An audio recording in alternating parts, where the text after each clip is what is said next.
Hello, hello, and welcome to the Feelings Pod. My name is Sabrina Amina, and I'm your host. This is a podcast where I share some thoughts about different feelings that come up and offer a mindfulness practice at the end of each episode. My goal really is to build my own awareness of emotions as they arise in me and invite more curiosity as you're experiencing your own emotions. Today's episode is on love, and there are so many things to be said about love. I anticipate that I will record several episodes on this topic. My recent explorations of love, my experience of love, have been bringing up new things for me, which is pretty exciting. Yeah. Love is many things. And I like the idea. I like that I'm in a season of life where I'm not grasping onto one particular definition of love. And I am observing all of the places where love shows up in my life and how I experience love. In friendship, in a romantic relationship, in love for myself, and probably the biggest revelation of my entire life, and the most important work of my life is cultivating, nourishing, nurturing the love I have for myself, because that love radiates outward. That love that nourishes me, that I can offer myself, creates a ripple effect. And ever since I was little, and perhaps the same is true for you, I've always heard this idea that, well, you can't really love anyone, and you can't really experience love until you love yourself. And you can't fully receive anyone else's love until you learn to love yourself. And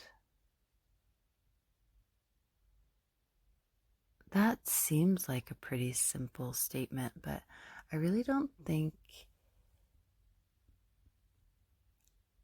I fully understood it when I was younger, because it was my sense that, like, well, of course I love myself.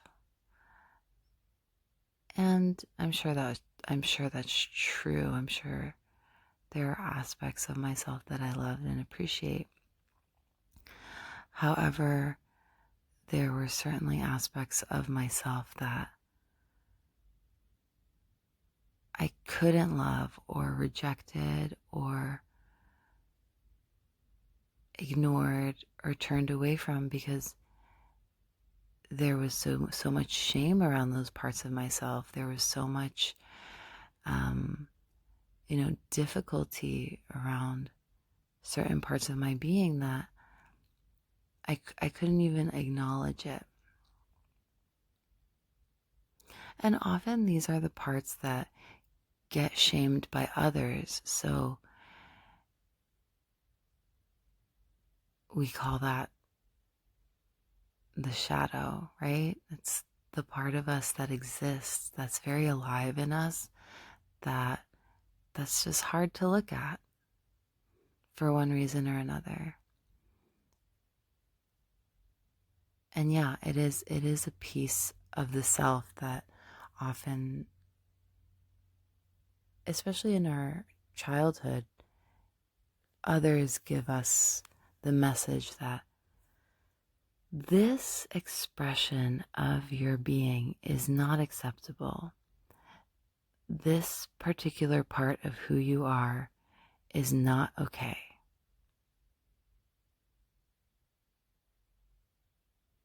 And that's pretty painful. So as creatures seeking connection, as creatures who seek love, when you're getting the message that a certain part of yourself that comes from your authentic expression is rejected by the folks around you, that's when the hiding starts. That's when the self-loathing seeps in. Because as children, we come in as full expressions of ourselves.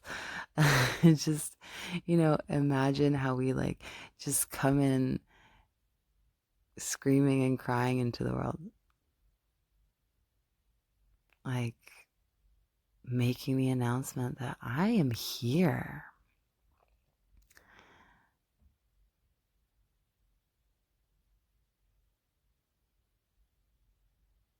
And then parts of us get dulled or muted or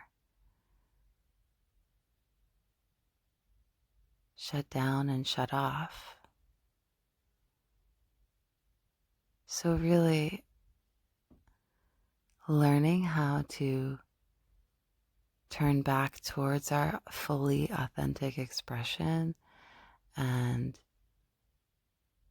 offering love to those shadow parts simply by just witnessing them and being like, oh, this is a part of myself I have shame around, and getting curious.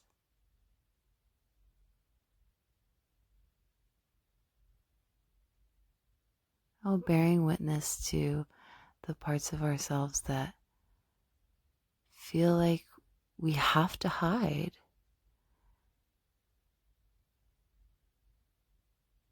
And now don't get me wrong, there are parts of ourselves that are certainly not, are difficult to express in appropriate ways. So for me, something challenging that comes up is the way that I express anger in relationships. Sometimes the way I express anger brings up shame for me. A really simple example is if I'm triggered by something my daughter did or didn't do, sometimes I'll yell. And even just saying that, even admitting that as a parent, as this, as a single parent, that I've yelled at my child brings up a tremendous amount of shame in me. And that's something that I can share out loud in a podcast because it's something that I'm willing to engage with. It's something that I'm willing to express curiosity about. I am willing to offer myself love even though there are expressions of my anger that I really think are not okay.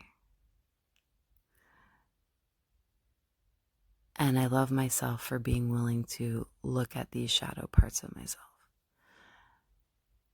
Because at the end of the day, the only way that we can transmute the parts of ourselves that we aren't particularly fond of is by having a willingness to look at those parts of ourselves with love and compassion.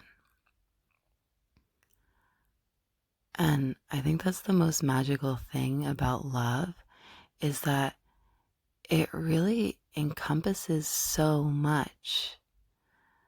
Like our loving feelings are inherently tied to feelings of hatred. And I'm sure people will like fight me on this, but hear me out for a second. Um,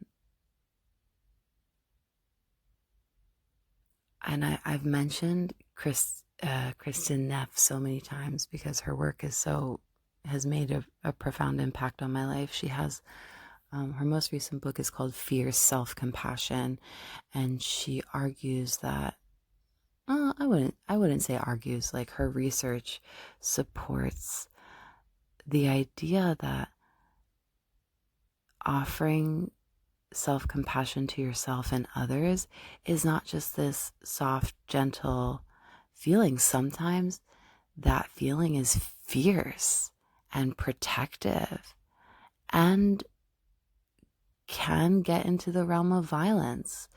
Um, Again, I'll use the example of motherhood. Like, what mother, what parent do you know wouldn't be inspired to feel feelings of hatred or violence when the object of their love is threatened?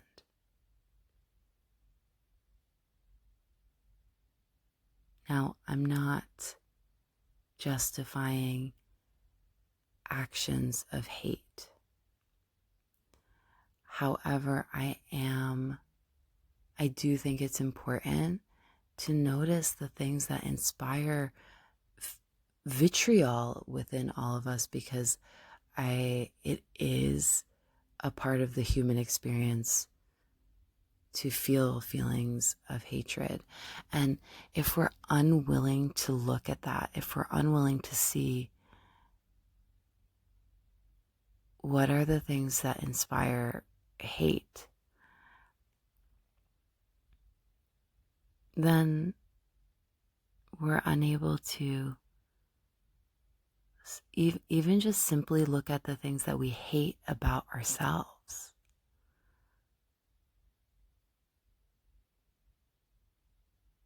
And then nothing changes. If we say just,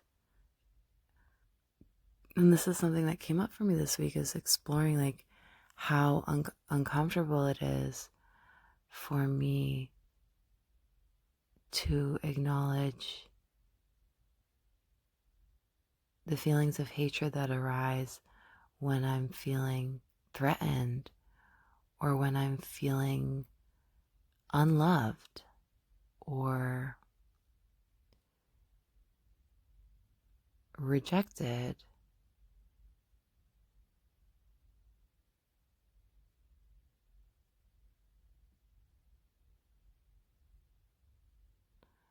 The antidote to hatred in our world is not ignoring hatred.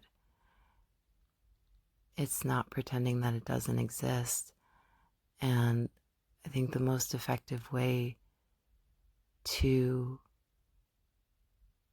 address hatred is by noticing the places where it exists in ourselves. Not othering the experience of hatred, because when we can see these experiences within ourselves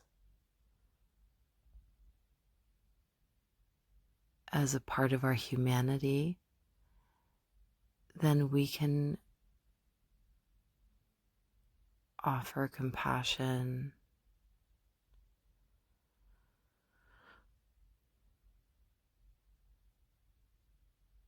to folks who it would be easier for us to other or put in a box of, or just completely write off someone for being hateful.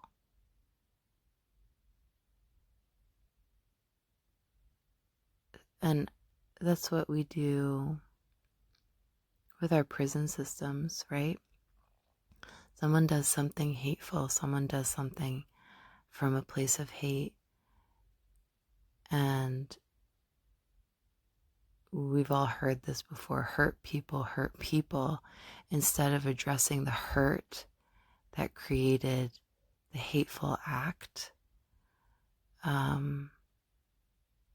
That hurt is met with more hurt and violence, and it's just a cycle that continues.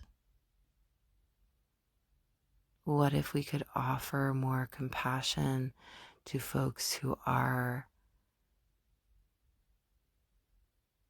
expressing a lot of hatred?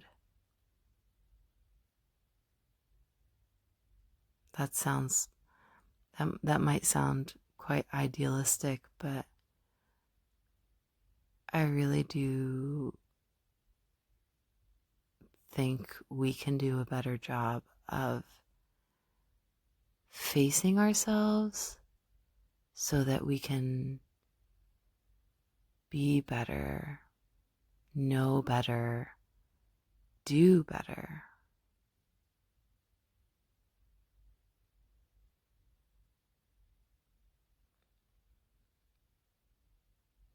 Love is powerful. Arguably the most powerful emotion of the human experience, and I really do believe it is my life's work. And if I may be so bold, the work of humanity to return to a place of love. Return to love within ourselves first and foremost.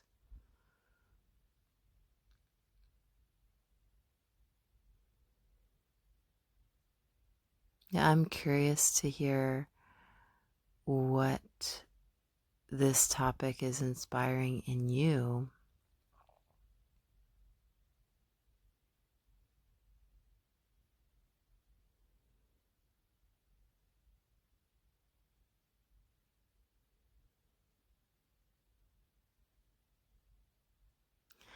I think it's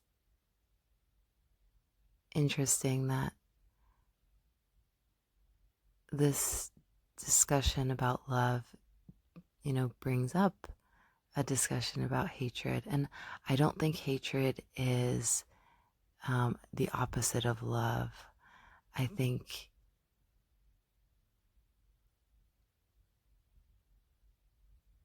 they're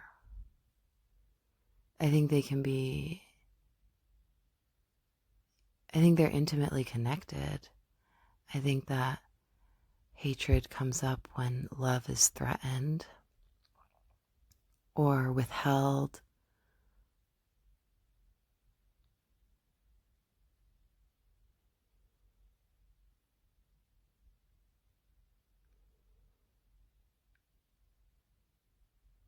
One of my favorite authors on this topic is Bell Hooks, and she has a book, the first book I came across when I learned of her and her work is called All About Love, where it's not a book about romance. It's a book about the human experience of love, written from an academic perspective, really.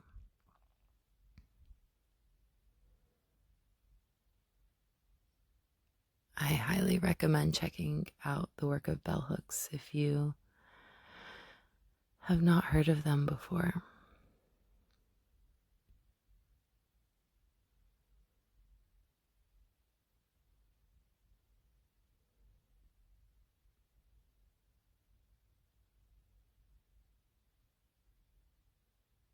I'm excited to continue deepening my exploration of love, first and foremost within myself, and noticing how that transforms my relationships.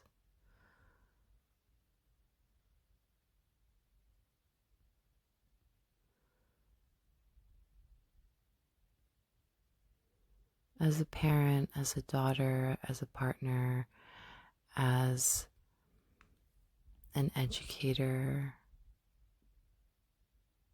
as a friend. I think I'm learning that one of the safest places for my expression of love is in friendship, in like true authentic friendships where you feel fully seen and fully heard and fully appreciated and safe to be your fully expressed authentic self. Love flourishes in an environment of safety.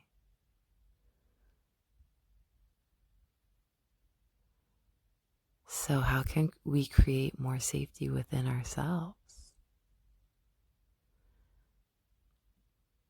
when the challenging, difficult, shameful parts of our authentic expression arise? How could we observe it with mindful awareness? How can we lean in instead of turn away?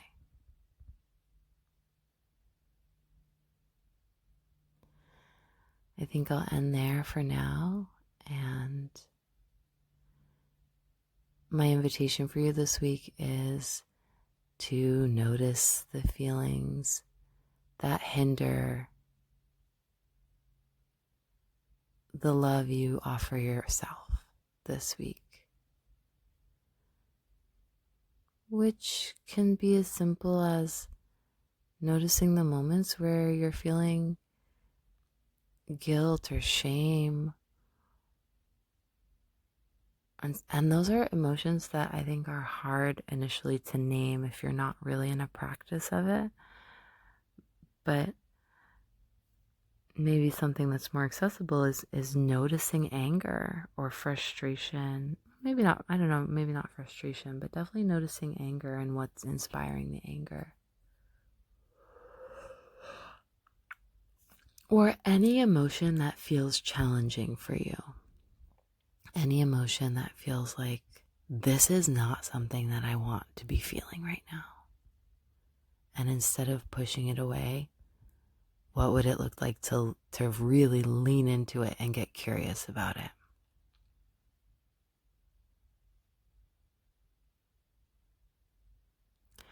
Also, I've said it once, I've said it before, and I'll say it again and again and again. If this kind of work feels like something that you have capacity for, it's really powerful to have support and guidance in therapy. And maybe it's not talk therapy, but maybe it's art therapy, maybe it's music therapy, there are lots of different kinds of ways to access therapy as a means of personal growth, self-exploration. And I think we all could use a little help with that. So I definitely know I've been able to explore more deeply and more fully because of my therapeutic process.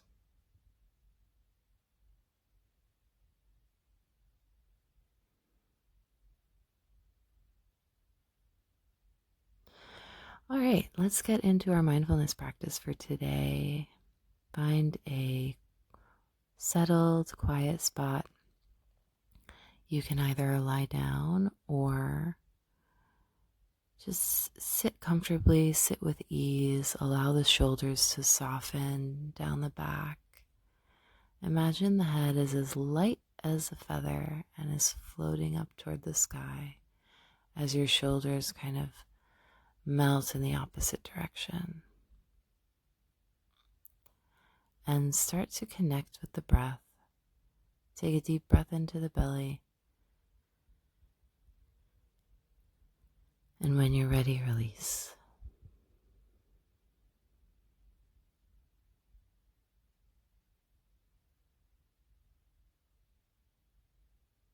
Take another deep breath in.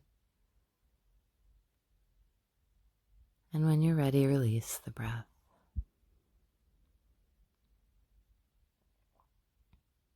One more time, take a deep breath in and let it go.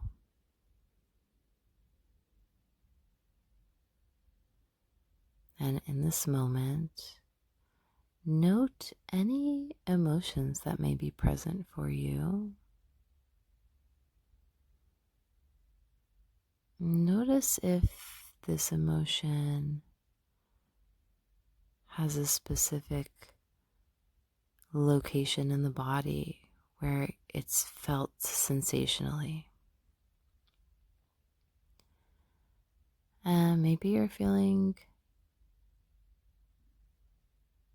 neutral, or whatever emotions that are present are hard to identify in the moment, and that's okay too.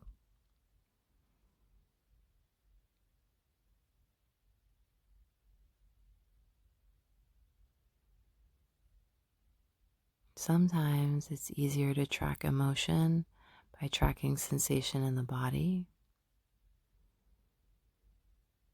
Is there a place in the body that feels activated in this moment?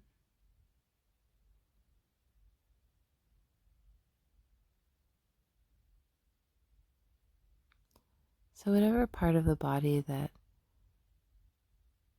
feels like there's sensation, where a sensation is alive, imagine take a deep breath into that space. And imagine sending the breath to this part of the body. Take a deep breath in and let it go. With the breath, we can either allow ourselves to soften into the emotion, make more space for it,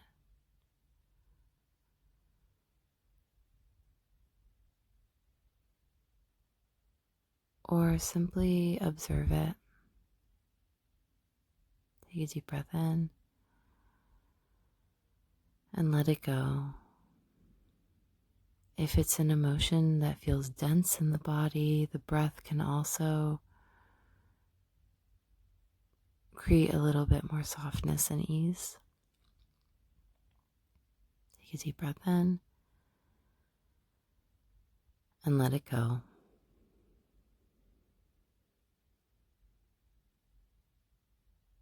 Now just follow the breath for the next few minutes.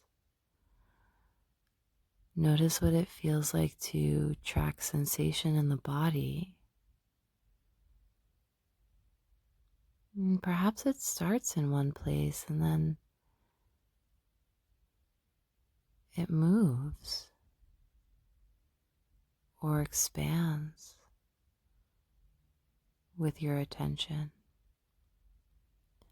Whatever your experience is, see if you can simply observe it without judgment, without labeling the experience as good or bad, just allowing it to be exactly as it is and continuing to breathe in and breathe out.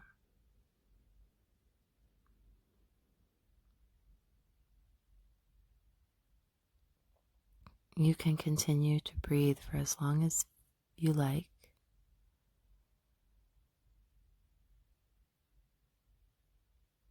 And when you feel ready to end your breathing practice,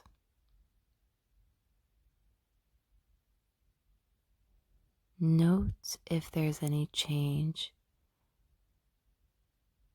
in your experience of emotion